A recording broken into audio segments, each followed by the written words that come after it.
સ્વામિનારાયણ. સર્વના દુઃખ હરતા કષ્ટ હરતા એવા હનુમાનજી મહારાજના કેટલા સ્વરૂપોના અલગ અલગ રીતે આપણે દર્શન કરતા હોઈએ છીએ. ક્યાંક બાલ સ્વરૂપ હોય, એમાં અંજનીની ગોદમાં બિરાજમાન હોય, જેમ કે અંજની પર્વત પર આપણે જઈએ તો એટલું સરસ નયન રમ્ય એવું બાલ સ્વરૂપ હનુમાનજી મહારાજનું માં અંજનીની ગોદમાં બિરાજમાન છે. તો કંઈક જગ્યાએ માનો કે માં સીતાની શોધ લેવા માટે હનુમાનજી મહારાજ લંકામાં ગયા અને અશોક વાટિકાની અંદર બિરાજતા એવા સીતાજી એને દુઃખભર્યું જીવન જોઈ અને ક્રોધાવેશમાં આવતા એવા હનુમાનજી મહારાજના પણ આપણે દર્શન કરતા હોઈએ. તો કોઈ જગ્યાએ કિષ્કિંધાની અંદર સુગ્રીવ એનું જે મંત્રી તરીકે બિરુદ બજાવતા એવા હનુમાનજી મહારાજના દર્શન થાય. ભગવાન રામચંદ્રજીની પાસે દાસ મૂર્તિ તરીકે દર્શન થાય. એવી જ રીતે સારંગપુરની અંદર સર્વ કોઈના કષ્ટ નિવારણ માટે જ્યારે યોગીવર્ય ગુરુવર્ય એવા ગોપાળાનંદ સ્વામીએ કષ્ટભંજન દેવની સ્થાપના કરી છે, તો પાસે જતા જ અદ્ભુત એવું નયનરમ્ય સ્વરૂપ એવા કષ્ટભંજન દેવ એની સામે હાથ જોડીને ઊભા રહીએ તો ખસવાનું મન ન થાય એવું સ્વરૂપ સારંગપુરની અંદર બિરાજમાન છે. પાસે જ પંચમુખી હનુમાનજી મહારાજ પણ બિરાજે છે, પરંતુ હું માનું ત્યાં સુધી ઘણા લોકોને આ પંચમુખી હનુમાનજી મહારાજની ખબર જ નથી કે કઈ જગ્યાએ હનુમાનજી મહારાજ બિરાજમાન છે. સારંગપુરની અંદર જે કષ્ટભંજન દેવના મંદિરમાં જ મુખ્ય ગર્ભગૃહની અંદર જે પંચમુખી હનુમાનજી મહારાજ બિરાજે છે, એ હનુમાનજી મહારાજ અતિશય પ્રતાપી છે અને સાથે પ્રસાદીભૂત પણ છે. જે કાંઈ ઉત્સવ સમય થતા હોય, પાટોત્સવ હોય કે હનુમાન જયંતિ જેવો મહાન ઉત્સવ હોય, એના સિવાયના કોઈ અન્ય ઉત્સવો હોય, યજ્ઞ યાગાદિક હોય, ત્યારે આ પંચમુખી હનુમાનજી મહારાજ એનો અભિષેક કરવામાં આવે છે. જે લોકો પંચમુખી હનુમાનજી મહારાજની ઉપાસના કરે છે એ પોતાના તમામ મનોરથ છે એમાં સફળતા મેળવે છે.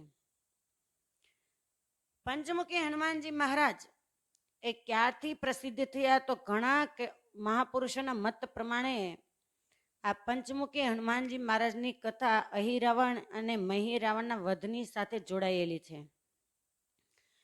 કહેવાય છે કે અહિરાવણ અને મહિરાવણે જ્યારે બ્રહ્માજી ઉપર તપશ્ચર્યા કરી,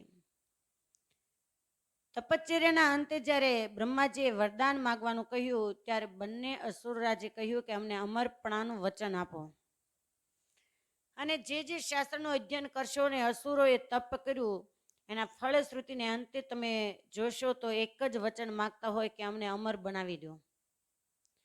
બ્રહ્માજીએ અમરપણાનું વચન નહીં આપતા 5 જ્યોત આપી કે આ 5 જ્યોત 4 દિશા અને એક આકાશની અંદર એ સદાય પ્રજ્વલિત રહેશે અને કોઈ વ્યક્તિ એને એક સાથે જો બુજાવશે તો જ તમારું મૃત્યુ થશે, પરંતુ 5 જ્યોતને એક સાથે બુજાવવી એ અસંભવ હતું.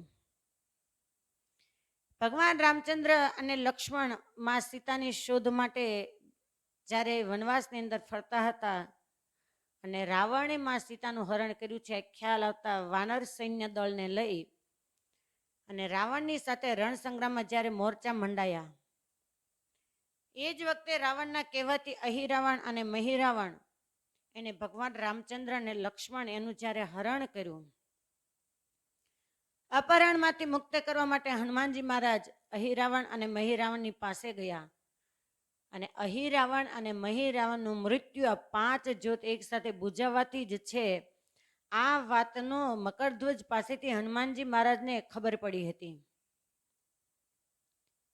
હનુમાનજી મહારાજે અહિરાવણ અને મહિરાવણ બંનેના બંધનમાંથી રામચંદ્ર ભગવાન અને લક્ષ્મણજીને મુક્ત કર્યા.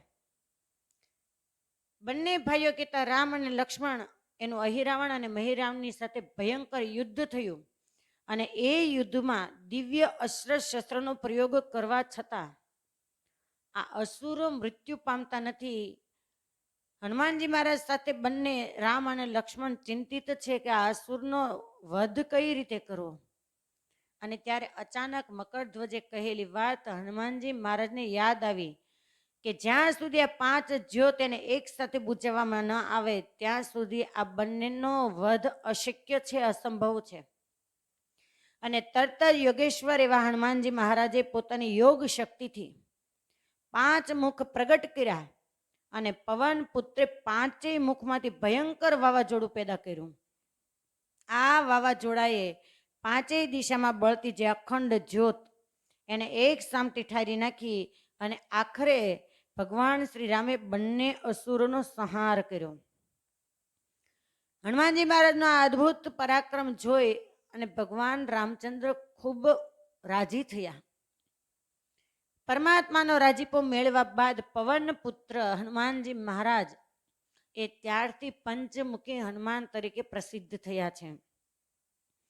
પંચમુખી હનુમાનજી મહારાજના મુખારવિંદ કઈ દિશામાં કઈ રીતે છે તો પૂર્વ દિશામાં વાનરમુખ છે, દક્ષિણમાં નૃસિંહમુખ, પશ્ચિમમાં ગરુડમુખ, ઉત્તરમાં વરાહમુખ અને ઉર્ધ્વ દિશામાં એટલે કે આકાશમાં અશ્વમુખ છે.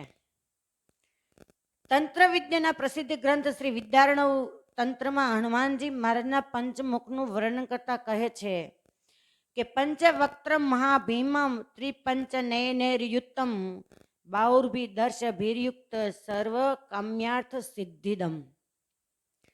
પંચમુખ હનુમાન પ્રકરણમાં પંચમુખી હનુમાનજી મહારાજનું રૂપ અત્યંત ભયંકર છે. રુદ્રાવતાર હોવાથી એક મુખમાં 3 નેત્ર છે, એટલે કે પંચમુખી હનુમાનજી મહારાજને 15 નેત્ર છે, 10 ભુજાઓ છે. આ પંચમુખી રૂપની ઉપાસના કરનારાના સર્વ મનોરથો સફળ થાય છે. વિશેષમાં હનુમાનજી મહારાજના પંચમુખનું વર્ણન કરતા કહે વિદ્યારણવ તંત્રની અંદર કે પૂર્વ દિશામાં રહેલા વાનરમુખ એ કરોડો સૂર્યની ક્રાંતિવાળું છે. દક્ષિણ દિશામાં રહેલ નૃસિંહમુખ અદ્ભુત, ભીષણ અને એની સાથે ભયાનક પણ છે. પશ્ચિમ દિશામાં રહેલ ગરુડમુખ એ સમસ્ત રોગોનું શમન કરનાર છે, એમાં પણ વિશેષે કરીને વિષ રોગનું નિવારણ કરનાર છે. એવી રીતે ઉત્તર દિશામાં રહેલ પંચમુખી હનુમાનજી મહારાજનું વરાહમુખનો રંગ શ્યામ છે અને વરાહમુખની ઉપાસના કરવાથી તમામ પ્રકારના તાપની પીડામાંથી જીવાત્મા મુક્ત થાય છે, કહેતા એની તાપની પીડા દૂર થાય છે. અને 5મું મુખ જે ઉર્ધ્વ કે આકાશ તરફનું અશ્વમુખ એ તમામ અસુરોનો સંહાર કરનાર છે.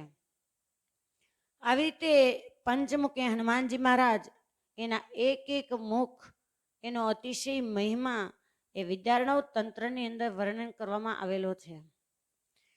જ્યારે જ્યારે પણ કોઈ પણ જગ્યાએ આપણે જઈએ ને ત્યાં કદાચ પંચમુખી હનુમાનજી મહારાજ હોય તો ચોક્કસ એકવાર નિરખીને દર્શન કરવા કે કઈ દિશામાં હનુમાનજી મહારાજનું કયું મુખ છે અને એની સાથે મહિમા પણ જાણવો કે કયા મુખે કરીને જીવાત્માને કયા ફળની પ્રાપ્તિ થાય છે, શું એનો મહિમા છે. તો સારંગપુરની અંદર બિરાજતા પંચમુખી હનુમાનજી મહારાજ એ અતિશય અદ્ભુત અને ચમત્કારી અને સાથે પ્રતાપી પણ છે. જ્યારે જ્યારે સારંગપુર આવો ત્યારે શ્રી કષ્ટભંજન દેવ એના ચરણમાં હનુમાનજી મહારાજ પંચમુખી હનુમાનજી તરીકે બિરાજમાન છે.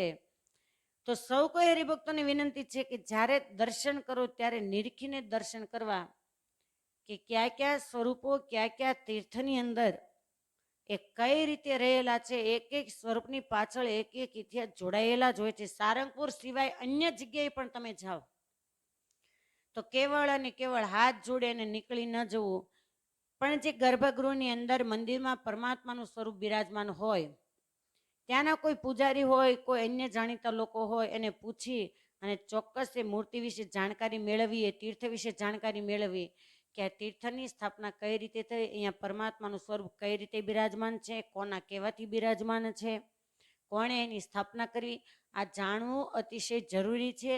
અને આ બધું જાણીને મહિમાની સાથે જો યાત્રા કરવામાં આવે તો જે આપણી યાત્રા બને. બાકી તો પ્રવાસ થઈ જાય કે જઈ આવ્યા ને જોઈ આવ્યા ને પાછા આવતા રહ્યા. ક્યાં ગયા હતા તો કે યાત્રામાં. કયા ધામમાં કયું મંદિર હતું તો કે યાદ નથી. આ તમારી યાત્રા નથી, આ તમારો પ્રવાસ છે. ભલે તમે એક ગુજરાતની અંદર જ ફરતા હો કે આજુબાજુના તીર્થસ્થાનોમાં ફરતા હો, દર્શન કરવા માટે જતા હો, પણ મહિમાની સાથે જાઓ તો 5 કિલોમીટર કદાચ સારંગપુર હોય ને જાઓ તો પણ એ તમારી યાત્રા હશે. અને કદાચ હજારો કિલોમીટર તમે દૂર જાઓ, જગન્નાથપુરી જાઓ કે રામેશ્વર જાઓ, પણ જો મહિમા ન જાણવામાં આવે તો એ તમારો પ્રવાસ બની જશે. અસ્તુ. જય સ્વામિનારાયણ.